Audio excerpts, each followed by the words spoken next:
if it was illegal to say stupid things into a microphone. Why must you be so stupid? These guys would be doing life without parole. Hey, everybody, we're back from prison. Why do we keep encouraging this kind of behavior? It's the Breaking the Ice podcast with Josh Dolan. You know, we could, go to jail for this. Along with Mike Shue and Isaiah Moskahana Bonsa Monablitz Boskowitz, whatever the hell his name is.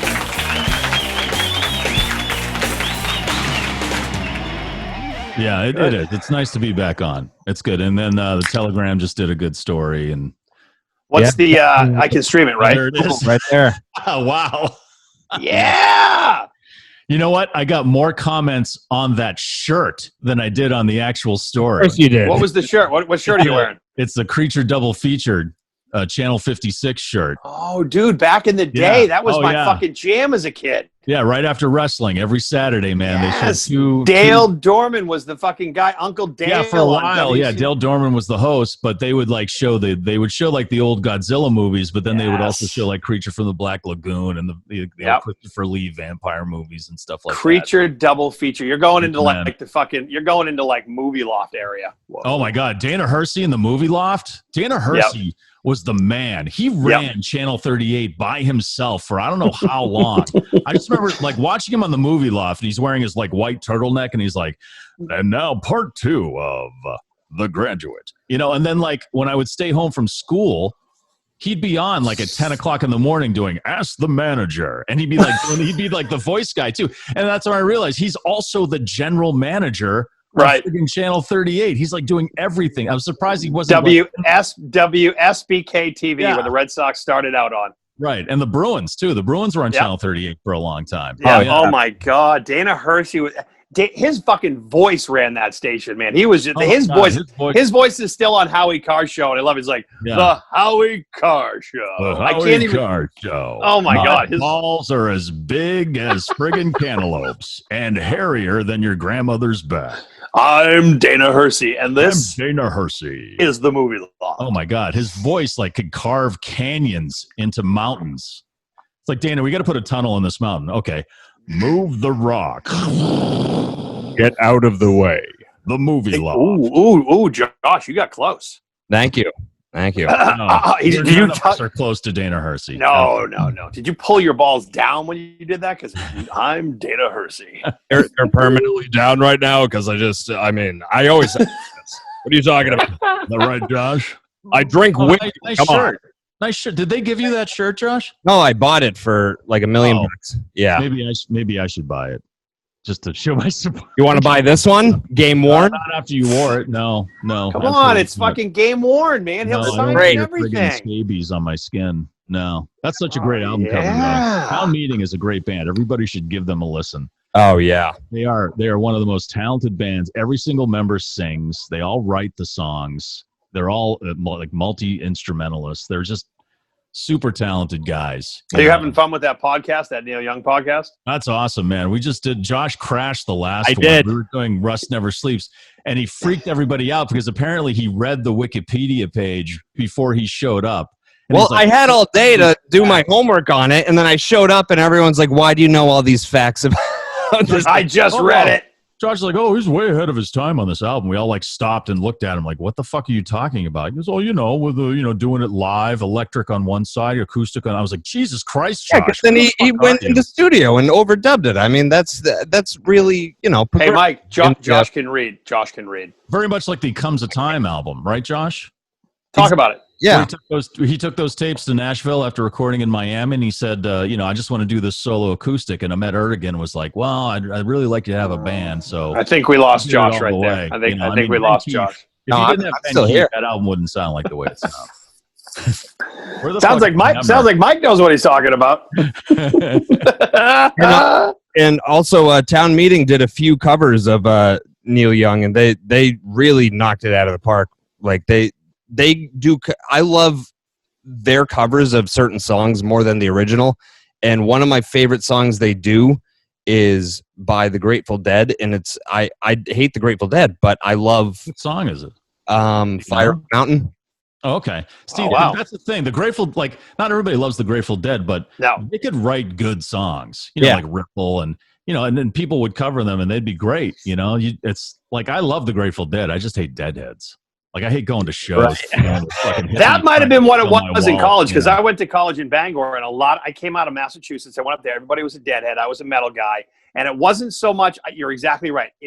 The music wasn't, I was over here listening to fucking metal and hard rock and shit. Yeah. But it's not that you're exactly the fucking Deadheads. Ooh, dude, take a fucking shot. The patchouli shit. Hippie, man. Johnny Rotten had it down. Never trust a fucking hippie, because they'll steal you blind once they get the chance. Oh my God. Trustafarians will steal you blind.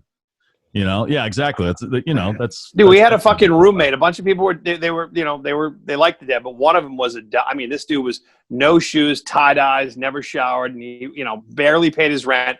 And all I know is one of my buddies was selling weed, and we always had weed in the house. This kid would never buy it, but he'd always scrape the bowl. He'd always fucking it belongs to all of us, man. Right. Yeah, like, dude, can you throw fucking $20 in the pile? No, we'll get high with you. That. Fuck off. Fuck that. Fuck He's you, busy dude. Buying fucking gourmet orange juice at some fucking shack in Vermont. Or whippets for fucking the next Deadhead show. My wife, when I first met my wife, she was like just coming off of a tour. Like, she like went to a bunch of shows during the summer before she showed up at North Adams State College, and she was just a little hippie chick. She was wearing the Birkenstocks and the patchouli and the beads and everything. And you fell in love. Oh yeah, absolutely. Match made in heaven. That's one of the bands that, like, don't they have like a massive following that just goes on tour with them? Oh yeah, that's the whole thing. Yeah, those are the Deadheads. It's just a traveling circus. And after a while, it became kind of a detriment to the band, because everywhere they went, people would get arrested. There'd be overdoses. It just became a point where they were just kind of like, look, we just want to, it's like Fish. Look, we just want to play music. Don't get Fish tattooed on your Ease forehead. up on the fucking cult following. Right. Get a job. And we're not trying to do a real cult here. So you do know that Jerry Garcia died, right? Oh, no way, man. No, they just came and brought him home. That's all. I was actually doing a show working in radio in New Hampshire, and we were doing a Bob Weir show at the Casino Ballroom the night that fucking Jerry died. And it wasn't a Deadhead scene, but I mean, there were Deadheads there for sure. But the news of him dying, it was seriously like the president got assassinated. Yeah, that's an iconic figure. I mean, people not only followed him like he was a cult leader, but everybody knew who he was. You show someone a picture of Jerry Garcia, they may not know his name, but they'll say, "Oh, the Grateful Dead." Santa Claus, Jerry Garcia. Right, exactly. You totally know him when you see him. Because I was working at an alternative station in Richmond, and like when he died, we just started playing the Grateful Dead. In fact, we were playing more Grateful Dead than the classic rock station in town. And it was we were only playing we were one of those stations that only played a couple of the songs, but the Casino Ballroom, would roll through, and we'd be at the shows. And the night a couple of big things happened at that fucking place. I was at a 7 Dust show at the Casino Ballroom after the bombings. Remember the weeks after, we were chasing that motherfucker down, and that night they found him in the boat. Well, I think we were up at a show at the Casino Ballroom, and they fucking nabbed him, and it was cool because they shut off the concert stopped, and they put like the news or something up on the fucking screens, and it was fucking cool. Awesome. That fucking 7 Dust is fucking pounding away, but they knew where they were, and someone was like, "Dude, shut this off. This is fucking huge." And the screens, there weren't screens there. Something there was a screen, and it was just like boom, and they showed it, and they showed that radar, that where they looked in the boat and they saw that fucking bitch, and they were like, "We got him," and the whole place fucking erupted. Oh man, I wish I was in public for like when I heard that news, because like it must be so cool to be at an event like that and everyone like becomes united. Like, yes, we got it. Right. Like when there's a compilation, if you ever want to tear up, of stadiums around the country, like different sports teams, they would put up on the jumbotron saying, we got Saddam, or no, we killed Osama bin Laden. Nice. Just like it's like both teams, just everybody going nuts. But I'm usually just at home alone drinking when I hear this. Wow. Josh, you just did what you do best. You brought the podcast to a grinding halt. You had our attention. I was starting to tear up. I feel like I just want to go and I need to watch Rick and Morty for like 4 hours just to get up to the point you put me in. Whoa, hold on. Similar. Jesus. What is the Ren and Stimpy reboot? Did you see this? Is it going to be a reboot or is it just a documentary? I don't know, but I saw something think it's for a minute. documentary. I think it's just a documentary on the making of Ren and Stimpy. Which I just want Billy West to sit in front of me and just do every character that is. Dude, when I met him, like I interned at WBCN with him, and watching him work was one of the most amazing things ever. And the guy like not only does a million voices, but he plays a bunch of instruments. And when him and at the time, BCN had a production manager named Tom Sandman. And when him and Tom Sandman got together, it was like they were just a great comedy team. Wow. They were just able to write, produce comedy and stuff. But like watching Barbary work. Yeah, exactly. That's right. It was like that. It was like it took him 10 minutes to create something brilliant. And it pisses me off because everything that Kevin Barbary does, I'm like, that would take me 3 days to come. Right, exactly, right? Yeah. And it would just he had to work in that moment of like, we're on the air, we got 2 minutes, the song is gonna end, like we're on in 3, 2, go. Exactly. And then so a few years ago, it was a while ago now, because let me see here. So it was like 5 years ago, I think. We went to a Comic-Con they were having at the Shriners up in Wilmington, and he was there. And Billy West? Yeah, Billy West was there. So, and my daughter is like huge Futurama fan. Nice. And he does Fry and a bunch of other voices. And we go up to him, and I said, "Hey, man, you probably don't remember me, obviously, because I was 18 at the time, so I was about 100 pounds less and had way more hair." And I was like, "I used to intern with Charles back in the day, and you were there." He goes, "I totally remember you, Mike." It was for the amount of drugs that guy did, he had great memory. And he was a professional. I said, "My daughter is a huge Futurama fan. This is my daughter, Chloe." And he went, "Go ahead and take my money." And he just started doing Fry for 5 minutes straight. And I was like, "Oh my God." And my daughter's just like thrilled. And I looked at him, I was like, "Thank you so much for doing that. That was amazing." I love you. Thank you. Oh, he's just amazing. Like, he could do anything. It was just an incredible experience. People like him. I want to see someone like Seth MacFarlane work. Like just sit there and again, fucking go. Right. He can just write the stuff and produce it, and he does it all. It's unbelievable. I love obviously years of radio and voice work. When you see anybody like anything that involves voice work, the beginning of Mrs. Doubtfire when Robin Williams is the voice actor. I fucking will watch that shit like a hawk because it fascinates me that you can sit there. Like when they sit and they interview. Who was the guy that just passed away that did did Bravo inside the actor's studio? Oh, James Lipton.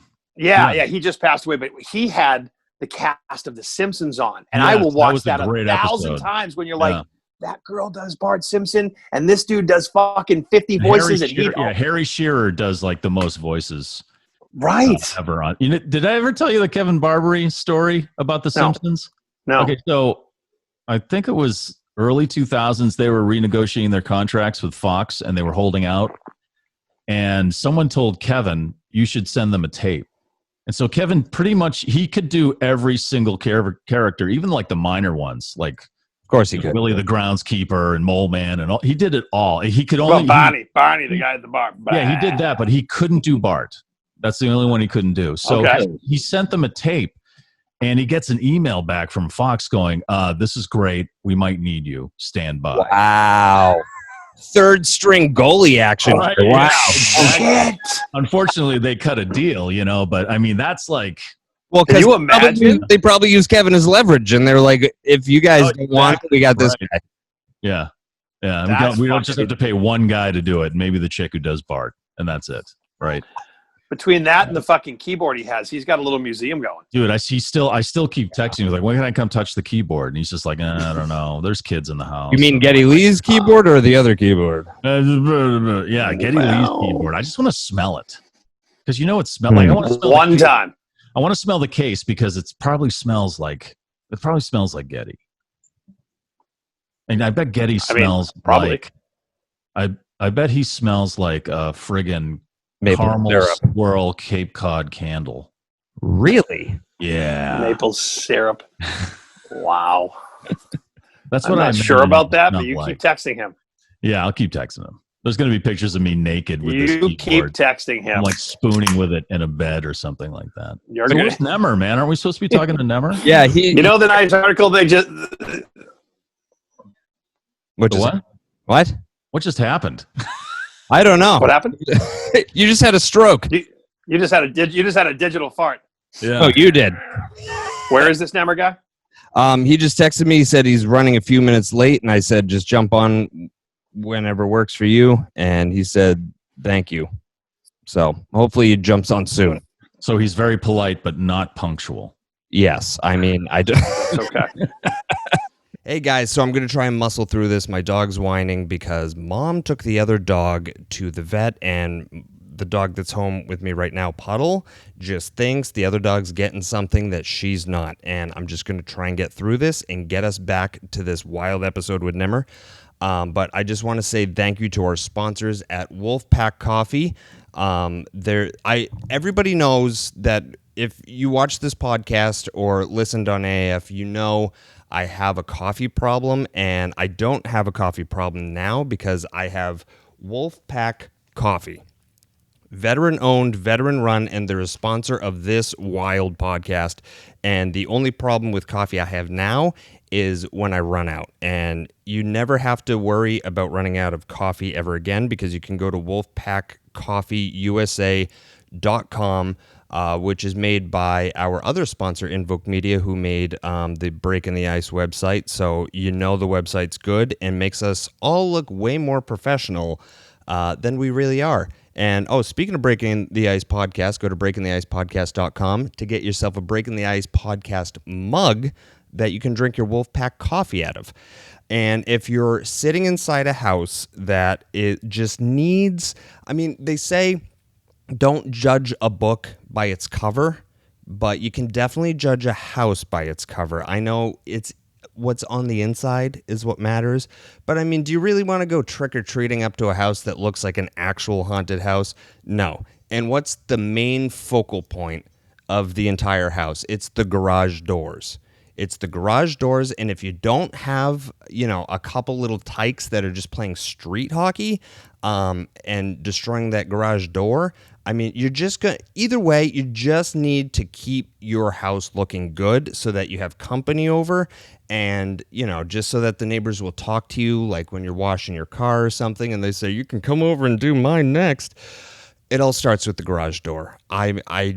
I have ADD, so I apologize to Chris Riggs of Garage Doors Plus. He will get straight to the point, unlike me. So go to gdplus.com and also follow Garage Doors Plus on Instagram and like them on Facebook. And not just the garage door, which is the focal point of the house. You got to make the rest of the house match the garage doors, and that's where Boston Exterior Remodeling comes in. And they have, let me pull up their website right here. They have BostonExteriorRemodeling.com. They have a button on there that you can go get a free quote, and they offer a huge range of design build, construction, renovation services for all kinds of homes, and they specialize, kind of like how I specialize in talking, and I can't really do it. They do a better job, and my cat's here. It's just wild. We can't get through a full ad thing here, so this is why we just do it on Zoom. Because we don't need. It's not brought to you by White Cat Butts. Sorry, Joe Dans. Joe Dans at Boston Exterior Remodeling. He also funds this circus.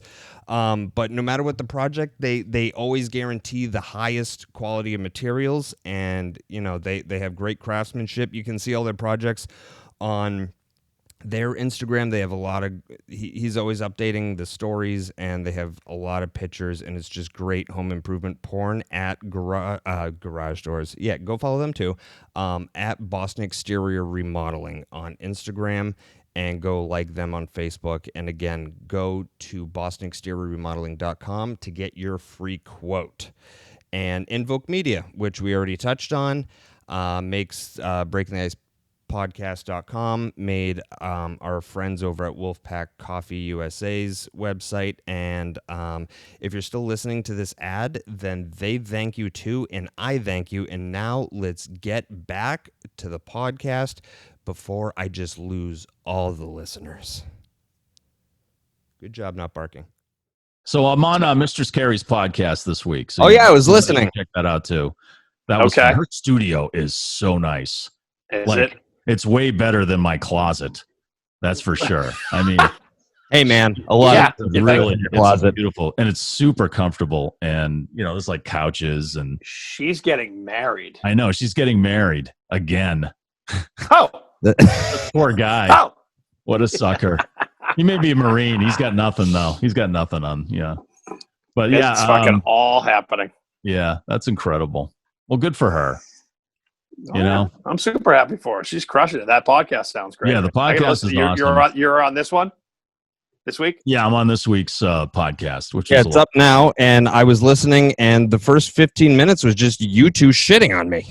Oh yeah, well that's pretty easy. It's a good warm up. Oh, It's a good warm up. Let's talk about Josh. Okay, and then we're really rolling after that. Yeah, Just a lot of questions come up, and it's just, I don't know. Why? How She was did like, you make it this far in life? she asked the question. She's like, "What's wrong with that kid?" I said, "Oh my God. Well, thank God we're not up against any kind of clock." Jesus, I could just go on for hours about How much this. time do you need? Yeah, when are we having that therapist on, Isaiah? Yeah, she'll tell me when. What are we doing next week? I'll get her on. yeah. Let's do her next week. Excuse me? And interview her. Yeah, yes. And let's interview. Wow. Yeah. Let me text her and say analyze Mike Josh. Mike Shue wants to do you on the show next week. Yes, on the through Zoom. I figured out a way.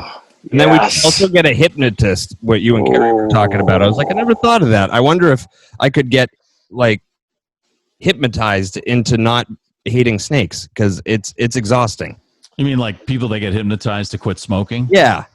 I wonder if there's a way for, like, it's just not fun. Like, there's a lot of snakes around where I live because it's very swampy around here. Yeah, you live in the woods. I just want to be able to go for a walk and not, like, have my whole body shut down.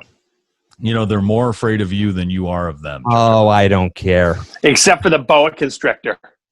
Unless they're bigger than you are. Yeah. Right. Because they'll munch down a cow. Don't we can do black. that. Snakes who was, color black.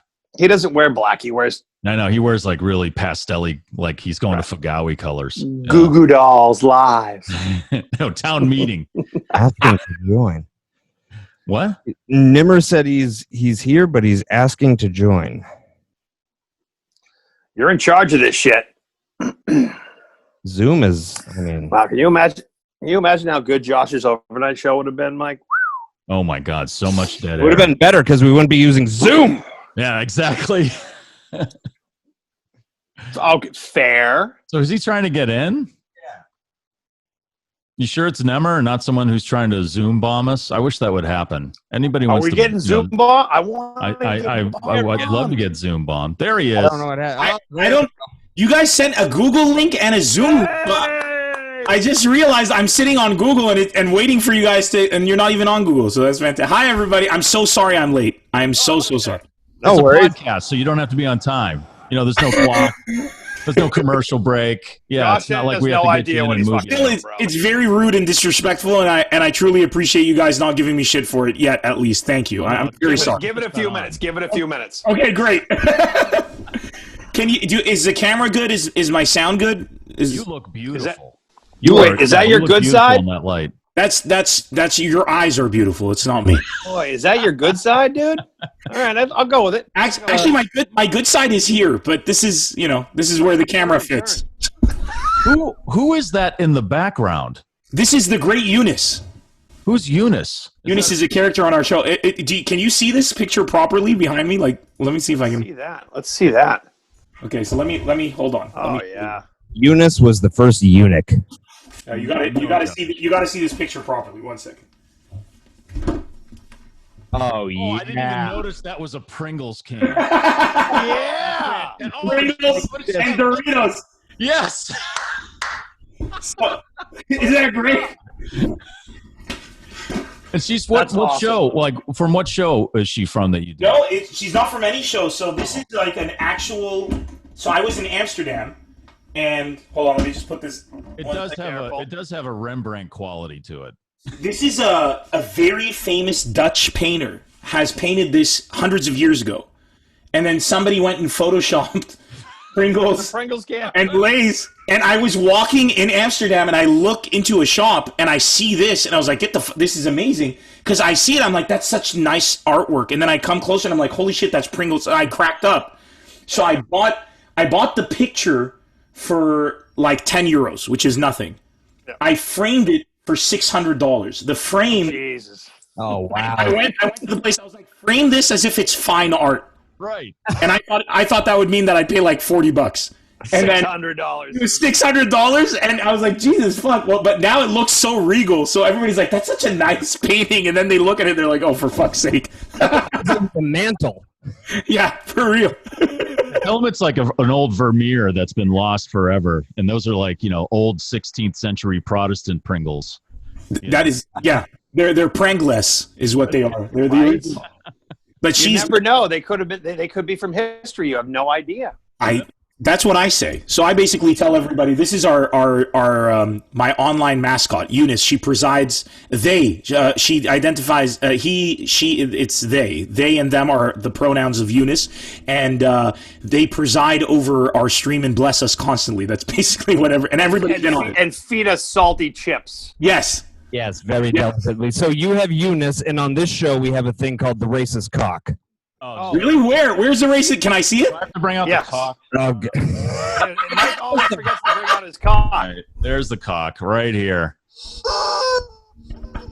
So In case anytime we feel anybody something says is anything racist, fucking the racist stupid, cock comes we out. pull that out. That is fucking great. The racist cock. Okay.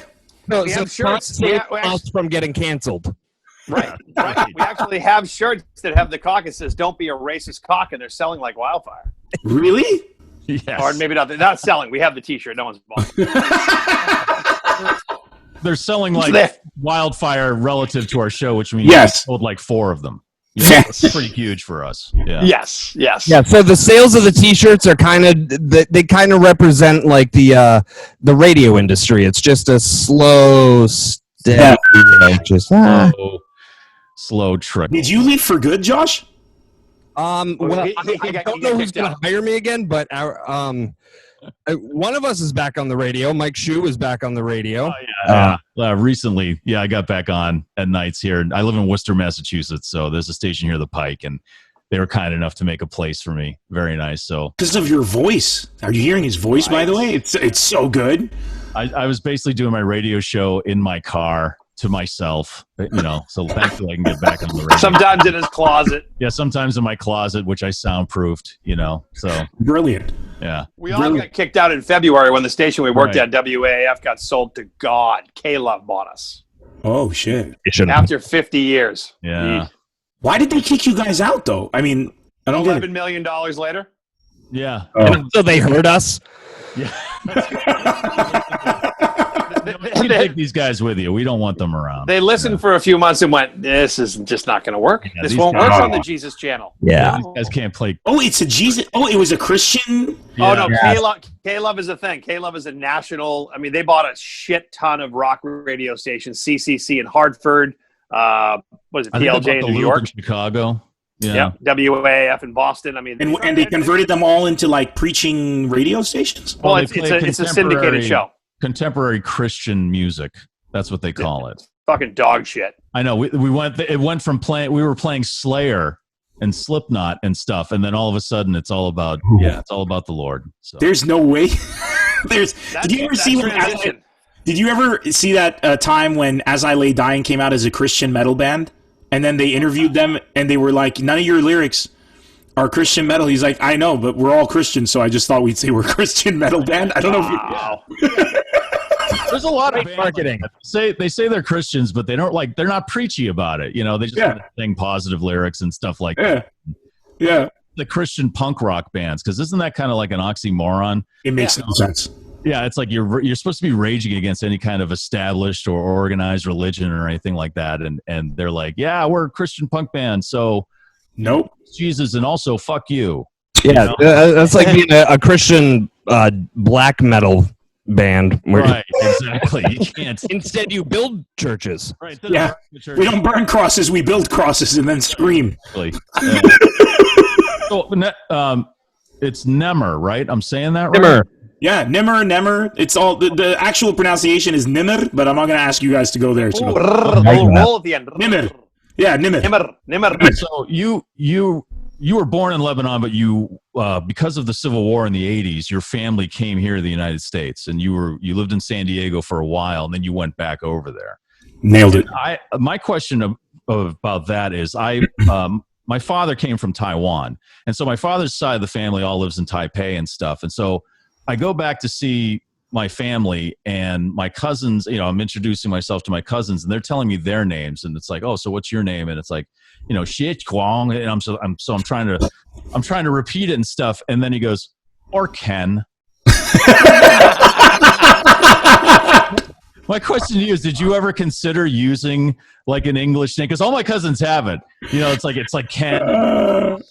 I didn't, because most Lebanese people have very Western names. So a lot of Lebanese people you'll meet like Stephen and John, George, the Christians.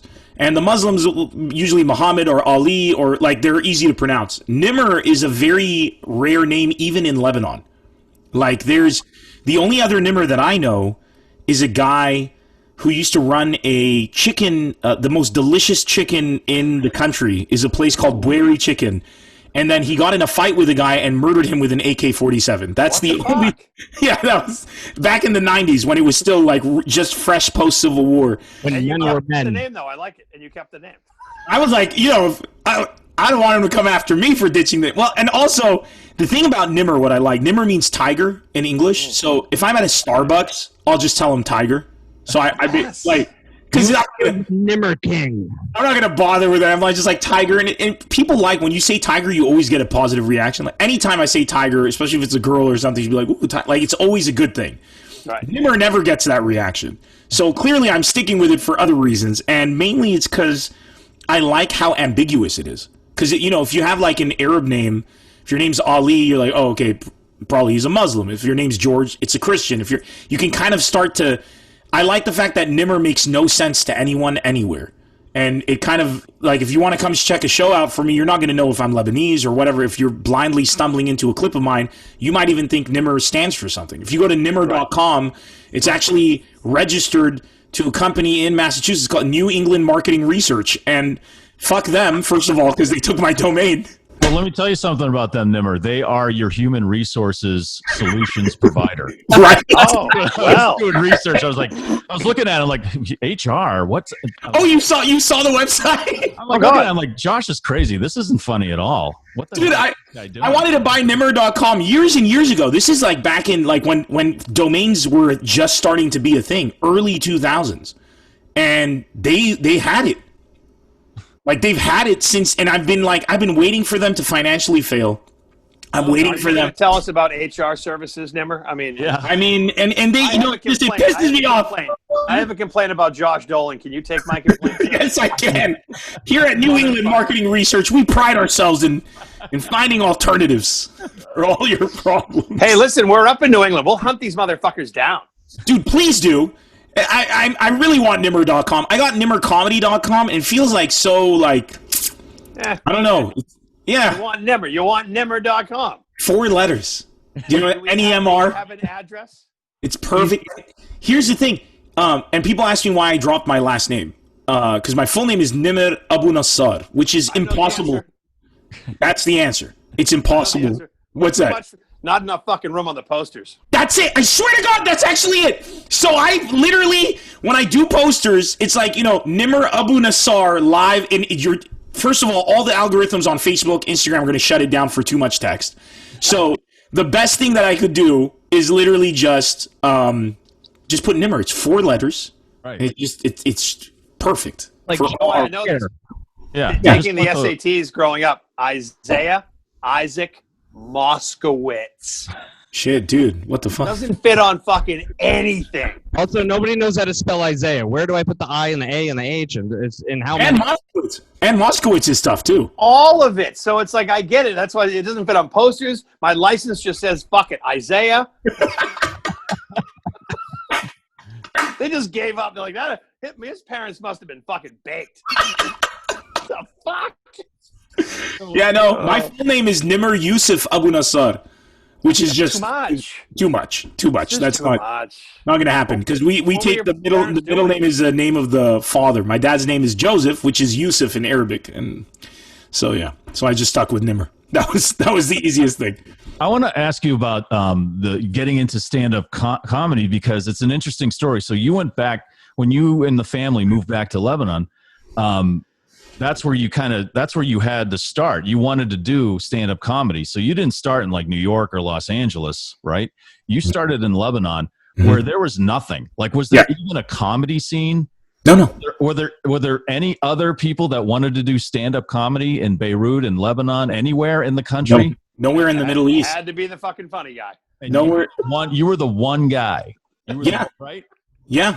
How did you make that happen? We opened for you.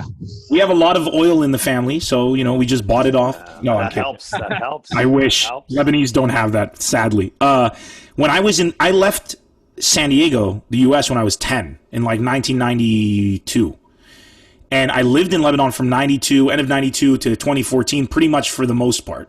And my career started in stand-up. Like, I started charging people money to watch me in 2006. But I started doing stand-up in 1999. So when I started doing it, I was 17. It was at university. I would host the outdoor concerts. I went to the American University of Beirut, so we had the AUB outdoors. That's my stage time. I would be the host, and I would do stand-up in between acts. And because there was nowhere to go to do, there were no open mics. Nobody could open for me. There were no stand-up comics. So it was just like, find a stage. And I really want to do this. I always wanted to be a comic since I was like 4. I always say I wanted to be a stand-up comic or a Ninja Turtle. Those were my objectives in life.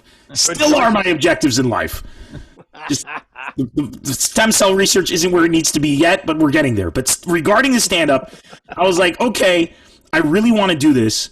I know I'm good. I know I can be good. I just need to get on stage and start practicing. So it was literally that. And then when I graduated from university, those concerts used to be attended by thousands.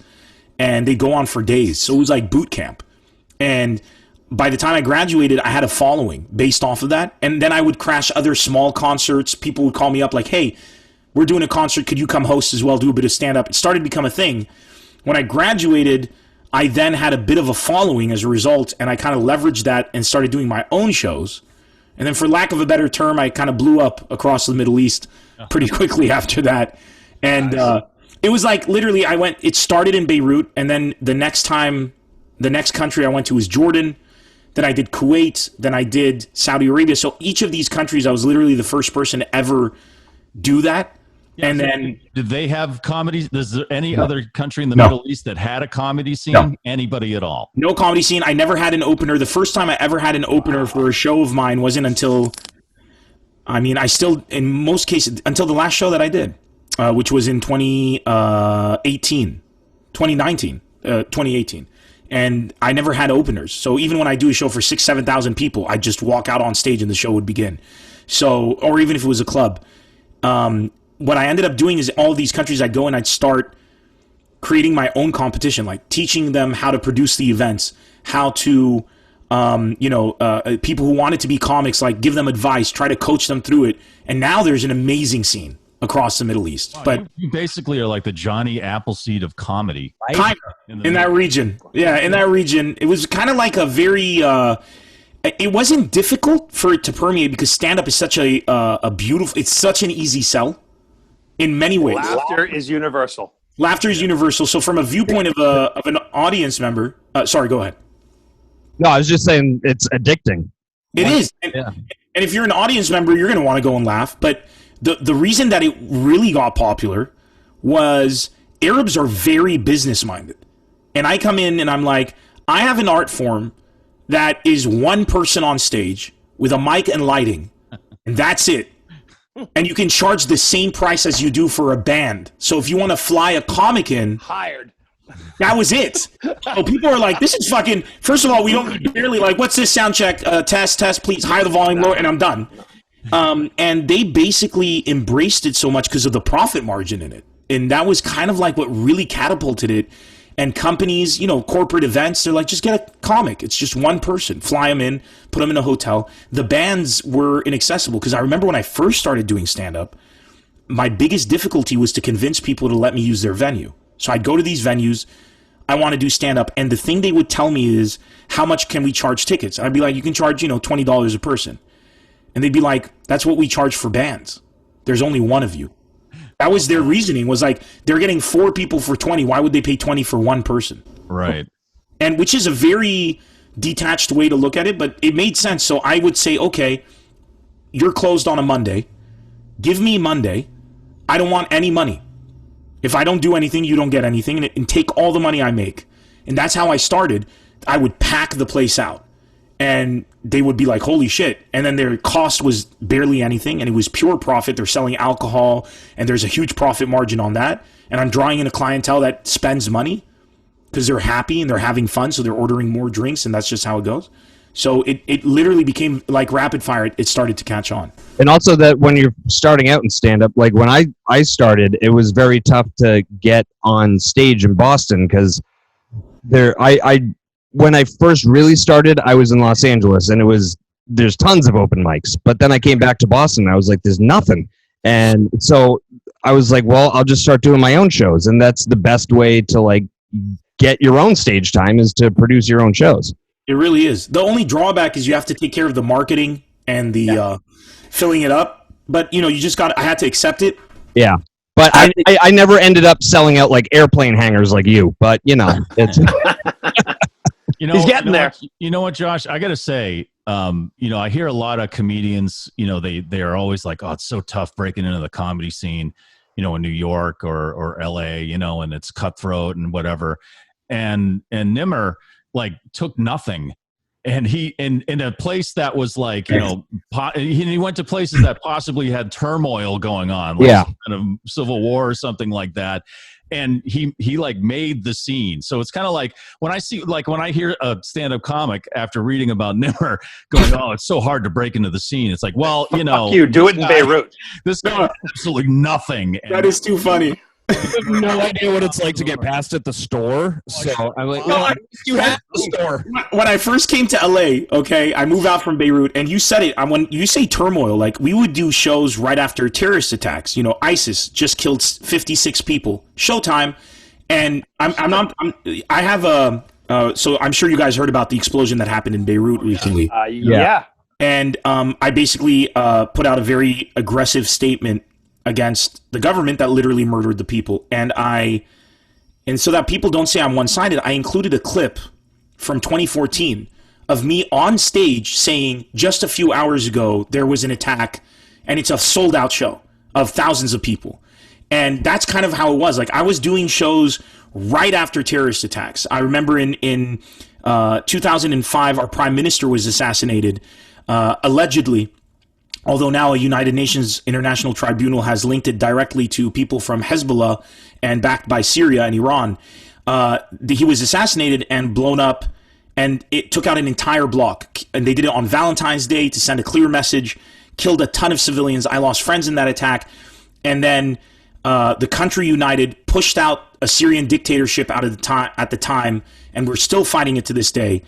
And from that year on, I started doing stand-up professionally to try to help bring the country together. I used to stamp my posters, no politics, no religion, one love. Like, this is a place, whatever your background is, we're going to laugh together.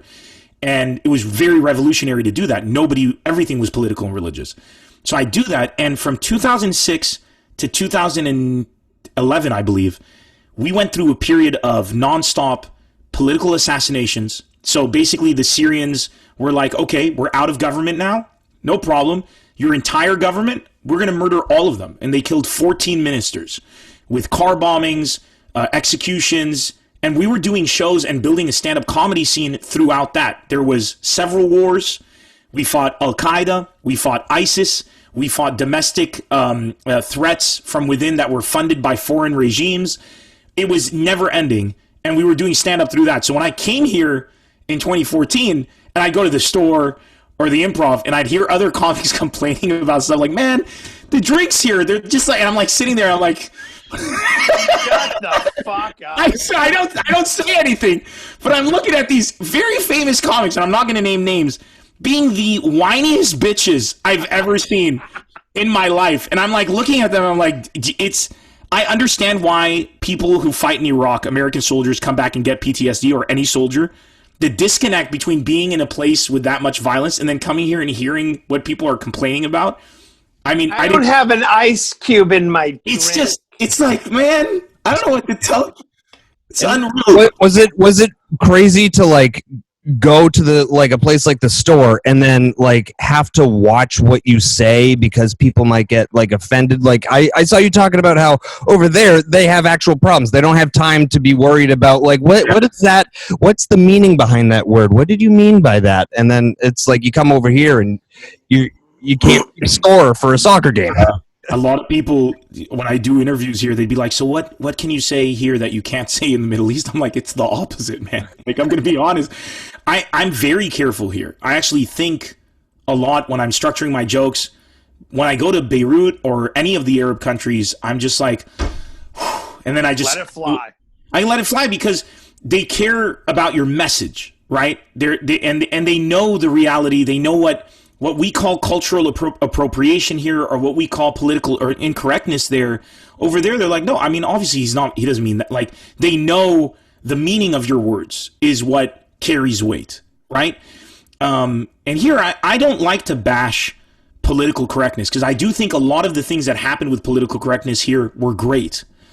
What I do bash is people who give attention to the very vocal minority who protests. I've heard a lot of cancel culture. Josh, you said the other day, if you remember, about cancel culture, we had this conversation during one of my streams.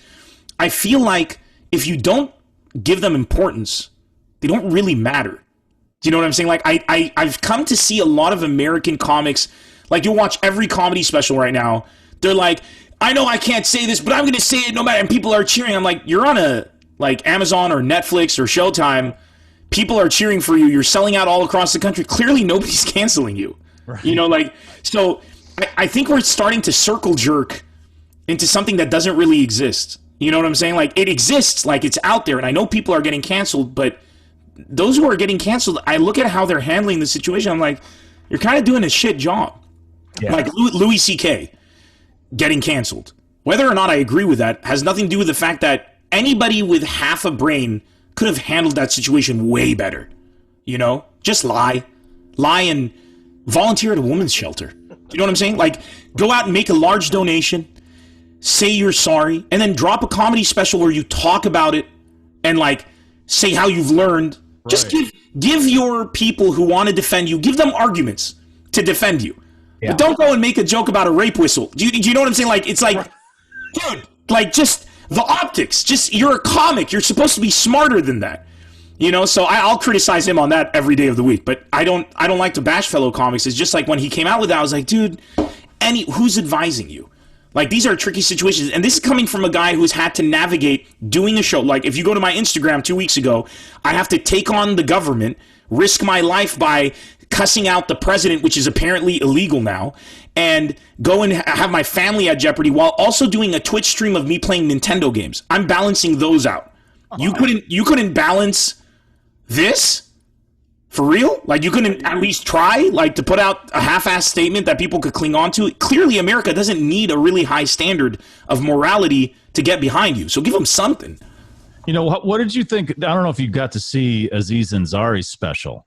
I went through a similar thing, and he, like, that's the first thing he talked about. He did it right. On his special, he addressed it, like, he did it right up top.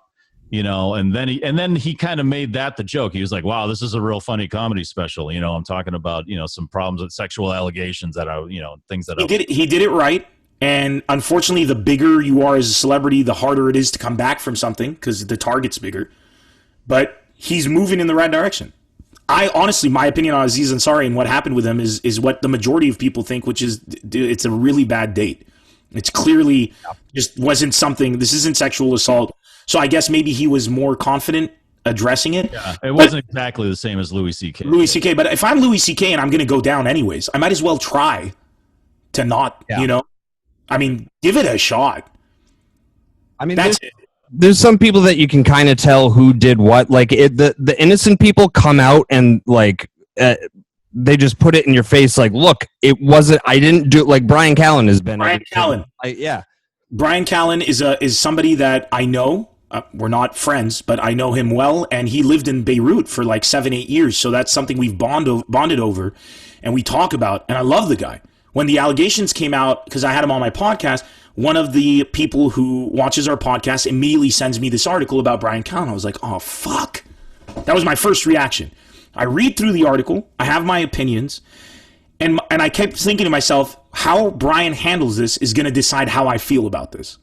And he comes out, addresses them, says the thing, and I'm like, that's what you do. That's what you do. He said, the Me Too movement is important. It's significant. He didn't come out. He didn't bash it. He didn't bash it. He shouldn't bash it. Look, I come from a country where when a revolution is happening, like right now, people take to the streets, and there's going to be violence during a revolution. The majority of the people, 99%, are peaceful, and then there's 1% that have had their lives taken away from them, people murdered, just the worst conditions, and they get violent. So then people run and point to those people and you see this whole revolution is bullshit. You can't dismiss Me Too because of a few false allegations. You can't dismiss a revolution because of a bit of violence. You can't dismiss Black Lives Matter because some people are looting. You can't dismiss the majority based off of a minority, which brings me back to why are we giving importance to cancel culture? It's not the majority. And we're amplifying their voice when we're coming and saying, oh shit, they're canceled, fuck cancel. It's all we talk about anymore. And all the comedy specials, it just feels it's been done. Some of my favorite comics are coming up and doing the same jokes now about, and women and cancel. It's done. It's over. Like, move on. Stop. Every time you say it, you give it fuel. Stop giving it fuel. That's what they want. Like, if you're on my comment section, you're always, and on anyone's comment section, you're going to get people who hate you. And my mom, God bless her, my mom is the most beautiful angel in the world. She's a devout Christian, the way Christianity should be practiced. She feels pain of any human being. She doesn't I hate gay people, none of that shit. If she knows somebody who's gay, she automatically starts tearing up because she imagines that how it is to get accepted by their family. She's a beautiful soul. And she'd go to my comment section, and I'd have 700 comments, maybe 3 bad ones, right? And she would get so worked up. And she'd call me up, and I sat her down once, and I said, Mom, let me ask you this. How do you think God would feel if he knew that all of this positive, beautiful energy is going towards your son, and you're choosing to use your energy for the negative people? Why are you spending your energy amplifying negativity instead of celebrating the positivity? And from that moment on, she was like, I never thought of it that way. And it flipped. And that's kind of what we're doing. We're giving so much importance to people who aren't interested in comedy and its development or in the art form. They're just interested in their own agenda or just getting pissed off because they're dealing with their own insecurity instead of dealing with the art form itself. I'm not talking about legitimate cancel instances like with, what's his name? That fucking, the rapist guy. What was his name? Cosby? Was that? Bill Cosby? Whether it was Bill Cosby or the other dude. Harvey Weinstein? Harvey Weinstein. Bill Cosby and Harvey Weinstein. What the fuck? Right. That shit's insane. And cancel the living shit out of those people. But that doesn't mean there's a cancel culture. Cancel culture doesn't exist. It exists on Twitter. And if we learned anything from the last election, what exists on Twitter and what exists on Facebook doesn't represent what's in the real world. Right. Because if you were on Twitter or Facebook, then Bernie Sanders is supposed to be our president. It's so weird that we do focus on the negative, and even as a comic, you can make a room of 3,000 people laugh, but then you're like, why isn't that guy laughing? Can you think about it on the way home? And then when we were on the air at WAF, we had a text line, and there could be 500 good texts, and then one that just says Josh sucks. And it would ruin my day. Yeah, like Josh. It's human nature, man. Something about us goes towards and we gyrate towards the negative. That's why clickbait is so prevalent now. All these titles, right. The Democrats slam Trump, and then you're like, and Pelosi was like, I disagree. And it's like, for Christ's sake, nobody's slamming. It's just relaxed. It's sensationalism because it draws us towards negativity. It needs a conscious effort to flip the script on that. But once you do, it's beautiful. I stopped replying to people with negative comments. I just banned them. I'm like, okay, you don't like me, so why are you here? Ban. Follow me because and then I swear to God, it was 3 days of doing that, and I just don't have any more negative comments. It turned out there were just 20 people, right? And now they're gone. So life moves on. So I think if you make a conscious effort to get something you don't believe in out of your life, you'll live a better life. My question is about your mom's cooking. When she realized what you said, did she make the meal that she felt was your favorite meal? You've seen that bit.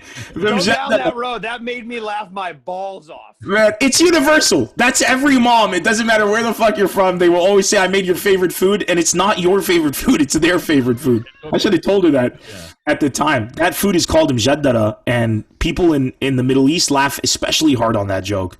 Because if you're Christian in the Middle East, on Fridays, you're not supposed to eat meat. You're supposed to feel with the poor. So it's only supposed to be grains. And Friday is the last day of the week in school. So you come home and you're starving. They always make mjaddara, which is basically like a type of lentil dish. So it's like, there's nothing.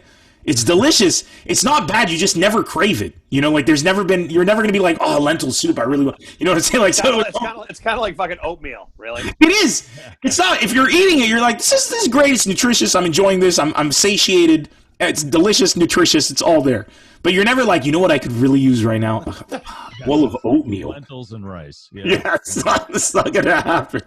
Hey, I want to ask you, so you brought up your mother. I want to ask you about your father because he figures a lot into your comedy also. Yeah. So now that you're like very successful at what you do, and he was just not for that. When you told him you wanted to be a stand-up comic, he was just like, "What? Why would you want to do that with your life?" But what is that? Now that you're successful, has he come around? Has he changed his mind at all, or is he still giving you a hard time about like not having a real job? Arab parents will never, ever be satisfied. Like they will never. It doesn't matter what you do. You could still do better. It's in our language, in our culture. When you have a baby, they tell you which means like until they get married, and then when they get married, it's like until they get children, and when they get children, it's like until they're always setting the goalpost further. So when I became successful, my dad stopped being against my career for sure, but he wasn't necessarily with where I was in my career, because it flipped from why are you doing stand-up to why aren't you Dave Chappelle, which is basically, right. You know what I'm saying? Like it's kind of like it went from like these kind of things, because I always say, like, I had this bit where I would say, you know, if you were in the Olympics and you won the gold medal and you came back home as an Arab, your dad would be like, why didn't you win the diamond? Like there's never going to be anything to satisfy. There isn't a diamond, Dad. There is no diamond. He's like, oh, so I'm a liar. I'm a liar. That's what you're like. To make one. It's it. Dude, I'm telling you, and that's what I love about them, though. I love that they love you so much that they're never satisfied, because there's to them, finish line. Yeah, there's no finish line. So he's definitely very proud of me, and everything he criticized me about before was really out of love, and all of the advice he gave made me a better comic, because I stayed, like, I was wary of the pitfalls. Came from a place of love, but he will always bust my balls. Like, I make jokes out of it, but it's true. When I made the cover of Rolling Stone magazine in the Middle East, he refused to call it Rolling Stone. He would keep saying, my son was on throwing stones. My son was on the stoning stones. My son, like, he kept messing the name up, just like whatever was the balls. Right. You got to get him out on stage, and he'll look out and be like, there's 2,000 people. Why not 4,000? He actually said that to me before, just so you know. Just so you know. Like, and once I sold out a 4,000-seater venue, and he's like, yeah, but you sold it out at the door. Like, you should sell out in advance. And then I started selling out in advance, and he's like, okay, how much do you have in savings? Oh, Jesus Christ. Yeah. And then you're like, I don't have much savings now. He's like, you did show for 4,000 people, no savings? The person who works to make sandwiches has more money than you. Oh, God. I'm like, Dad. Sandwiches on the side, Dad. What the? Because I would have to pay for so the shows I self-produce. So when I'm doing a 6,000 person show, I pay for everything. Tickets come in, and I usually take a loss. Those aren't profitable shows. So I'm doing a show that's costing me about $300,000 to put together, and I'm probably making $180,000. So I'm losing a good amount of change on that. So my dad's like, "Man, you are stupid," and he's right. He's actually right. Because from a business point of view, I'm an idiot. He's like, why are you doing show for 6,000 people? I'm like, because it's really cool. Yeah, you are stupid. And that's pretty much that. Well, you do a lot of shows. You do a lot of work with various charities, but your most recent one you did for the Lebanese Red Cross. Yes, sir. And was that successful? Were you able to raise a lot of money for them? We were. I wish we could raise more, but we're now past $70,000 raised. The link is still up. If anybody goes to my socials, it's there.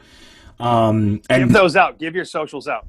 Just go on Instagram, Facebook, Twitter, and Twitch, and YouTube. It's all Nemr Comedy, Nemr Comedy. So if you go to Instagram, the link's in my bio. And if you go to my YouTube and you see the video, the link's over there. Just if anybody wants to help Lebanon out, really the best organization you could do right now, although there's several great ones, one of the best is the Lebanese Red Cross. Because what happened in Lebanon is just, it was the world's largest non-nuclear explosion. It ranked right behind. What was that? So our government, in its infinite wisdom, for 6 years stored 2.8 tons of ammonium nitrate and stored them improperly on the main port of the country and in a very fire hazard zone. And for 6 years, just left them there, humidity going to, like, all the makers of making it more flammable. Needed to move them, I believe, either needed to move them or stored them this way from the beginning by stacking them on top of each other because they didn't have a big enough place to put them. Literally created this bomb themselves. Left it for 6 years. During these 6 years, we had ISIS, Al-Qaeda, and all these people trying to kill us. So thank you, ISIS and Al-Qaeda, for not exploiting what was apparently public knowledge in the government at the time. And a fire aimed at those boats. Boom. I mean, it was literally like you could walk up to it as a civilian. God. And a fire started close by. The fire department ran in, couldn't get it in control. Suddenly, this thing lights up. They're unaware, the fire department, which is based off of volunteers who don't get paid, by the way. Real heroes. Wow. This thing lights up. They're trying to stop it. Chemicals are unknown. Also, it's guaranteed that Hezbollah has other shit stored there that nobody knows about. So that's not going to help the flammability. And then it just exploded and wiped out. In a second, we went from the country we have to now over 300,000 homeless families. In a second. We went from, and the country's population is 4 million. So just imagine how big a chunk that is of the overall population. That's almost 10%. That's like 33 million people almost going homeless in a second today in America, just like that. And we lasted damage for like 15 miles, right? Dude, Cyprus, the country of Cyprus, actually thought it was an attack locally. Jesus Christ. 150 miles away. In the middle of the Mediterranean. Dude, it wiped out the city of Beirut. It wiped out, if you look at it right now, Beirut never looked this bad at the peak of the civil war that raged for 30 years. It's unbelievable. And if you see footage of the explosion, you're like, this looks like a really poorly made Michael Bay movie. It looks unbelievable. Because the way the buildings are just as it goes and it comes at the person filming, just the domino effect of just unbelievable. Wiping stuff out, and somebody's filming, and there's motion stabilization on an iPhone, so it's in full HD. It looks off. It looks off. This is because the government's storing fucking ammonium nitrate or whatever. Ammonium nitrate it was a shipment that was meant for Belarus, if I'm not mistaken, or Belgrade, and the captain of the shipment didn't pay his employees. So they diverted to Greece to pick up this shipment to deliver to... No, they went to Greece to pick up another shipment to deliver to Beirut, get paid for that so he could pay his people. They go into Lebanon's port. The Russian crew that he has mutinies and asks the authorities to ground the ship because they aren't getting paid. They ground the ship, offload the cargo, for some reason let the guy go at some point in time and the people, and it gets resolved. And they're supposed to get this shit out to where it was originally meant to be. I'm not sure if it was Belgrade or Zimbabwe or something. It might have been Zimbabwe, for real.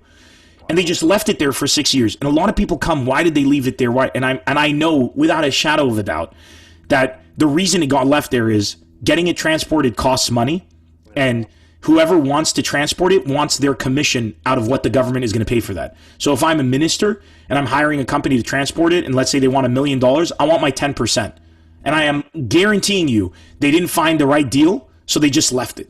Right. Jesus Christ. That's the cost of the people right there. It's a commission. That's all we're worth. And they fucking murdered. They literally murdered. How is the government handling this? If this happens and you go, okay, now, and do they just deny this or what? So the government first started saying, it was an attack by Israel. And we were like, if this was there for 6 years, and Israel wanted to attack, they would have attacked when we were a threat in terms of Hezbollah. But now Hezbollah is the weakest it's ever been. They were unable to stop a revolution of people on Instagram. I'm a fucking clown, and I had friends who are just like influencers. We literally led a revolution against Hezbollah. They weren't even strong enough to stop that. They have no more money. They're completely defunded.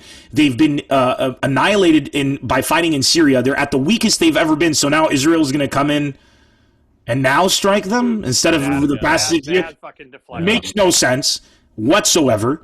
On top of that, if Israel did attack, I was like, okay, Israel attacked, sure, no problem. If I open the door to my house, put a gun on a tripod, point it at my head, and beg people for 6 years to pull the trigger, and then one day somebody pulls the trigger, do we say that person murdered me?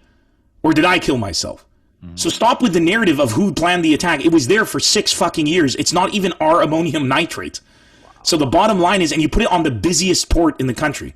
And this government and the previous governments, it went through several cycles. So there's no excuse.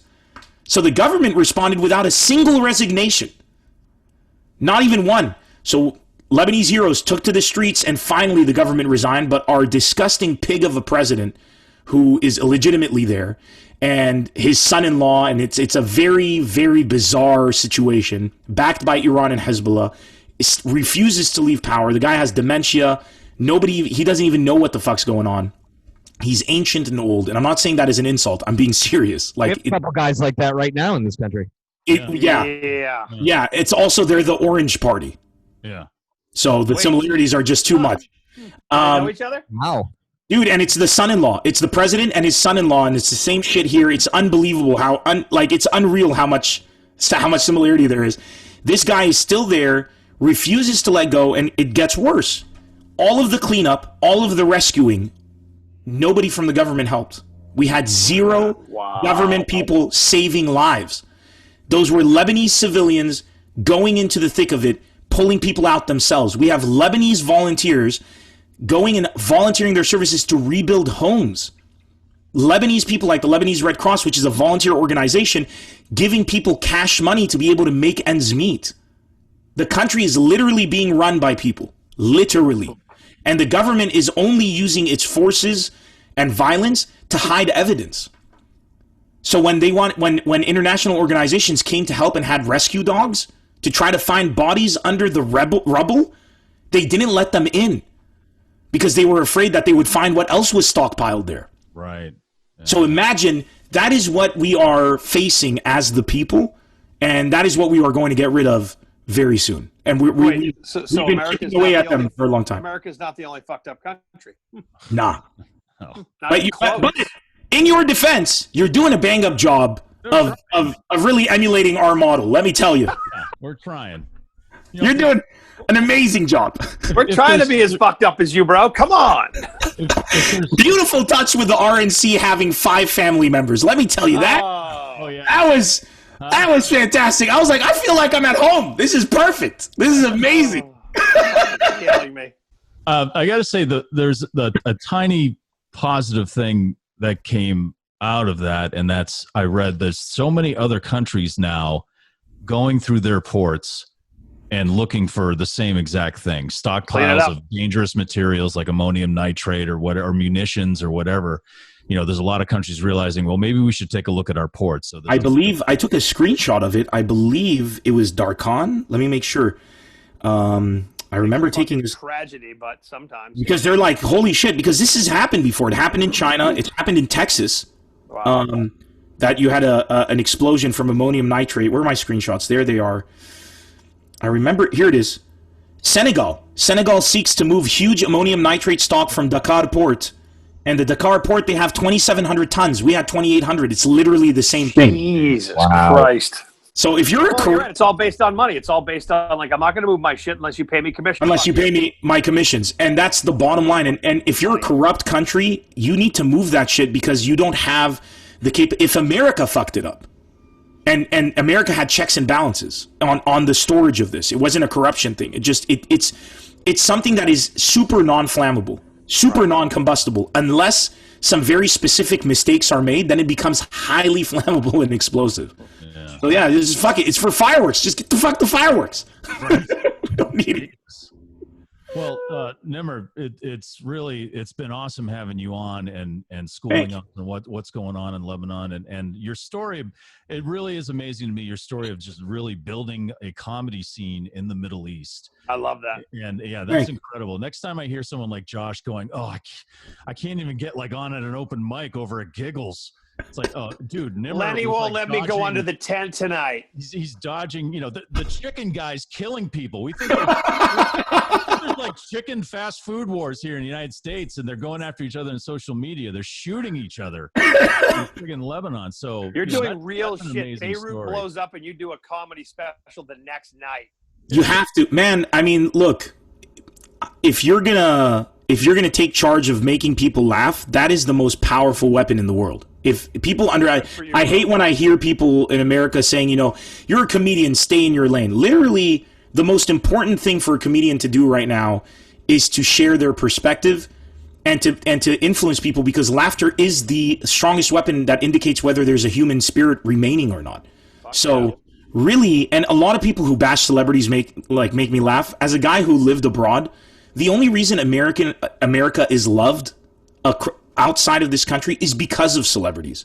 Michael Jackson, Jordan, these are the people that made people in countries where they were carpet bombed by Americans and everybody still love America and differentiate between the people and the government. And that's a worldwide thing. So every time I hear people bashing celebrities, it makes me laugh, because I'm like, if it wasn't for your celebrities, America wouldn't be so. If it wasn't for Friends, for Seinfeld, right? If it wasn't for Arrested Development, Curb Your Enthusiasm, these are the biggest shows in the Middle East. Frasier was huge in the Middle East.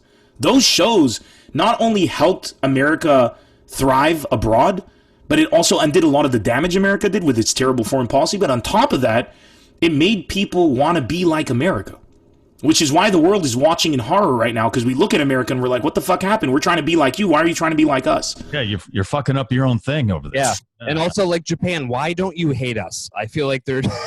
I'm so confused with that, by the way. And they keep putting Americans in there, and it makes no sense to me. I'm like, Jesus.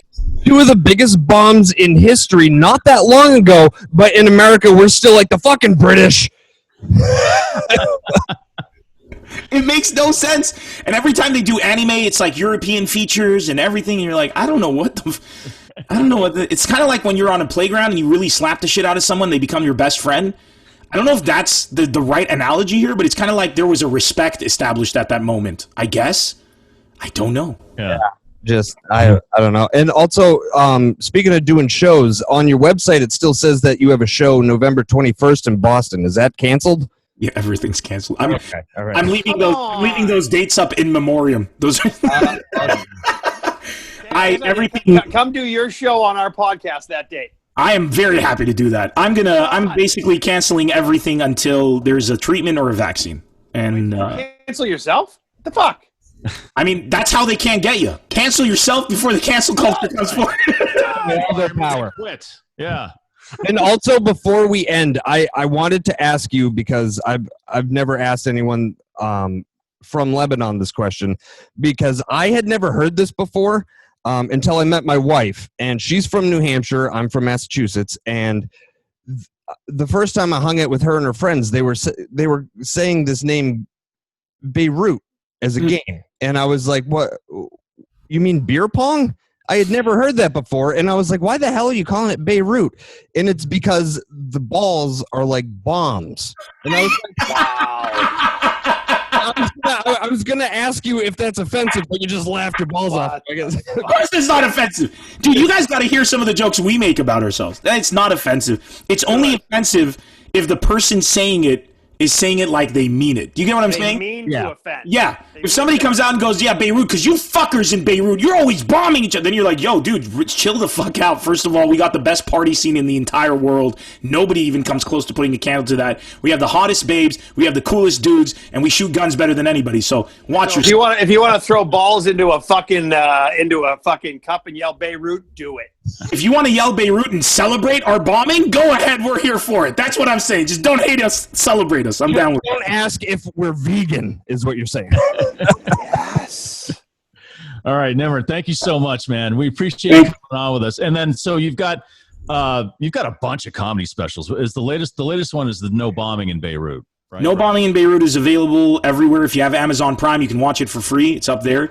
I'm going to be self-releasing my next 2 specials, which I have filmed, but I mean, I was still touring, and I guess that's done. So Love Isn't the Answer is coming out next month. And then shortly after, The Future Is Now. But if anybody's interested in live entertainment, you can find me streaming 5 times a week approximately on Twitch. Go to twitch.tv/Nemr Comedy. We do Just Chatting Talk Show. We do video game streams. We do prize giveaways. It's just literally, I'm just having a good time. Since we're at home, we might as well have fun. That's awesome, man. And then so just search out Nemr Comedy, Nemr Comedy on social media, and make a donation to the Lebanese Red Cross. Please. And help out the folks in not just Beirut and all of Lebanon. Thank you. And help, because like you said, they're not getting any help. It's the people helping themselves. Yeah. They're helping. That's why we literally had protests for when foreign people were visiting the country to ask them, please don't give the government money. Right. And I don't know of any country that would literally protest in a situation like this to not give their government money. But we knew if it went to the government, it went to their pockets. Right. So we're like, just give the NGOs, give the Red Cross, give them. That's how it works. Give it to the Lebanese Red Cross. Yeah. Right. Not the government, because they're like that uncle that just, it doesn't go to the right place. That's right. It goes to the Bud Light 12 packs. So true. So true. That was for the restitution. You guys are the best. Thank you for letting me on your platform. I really appreciate it, and I love you guys. See you soon.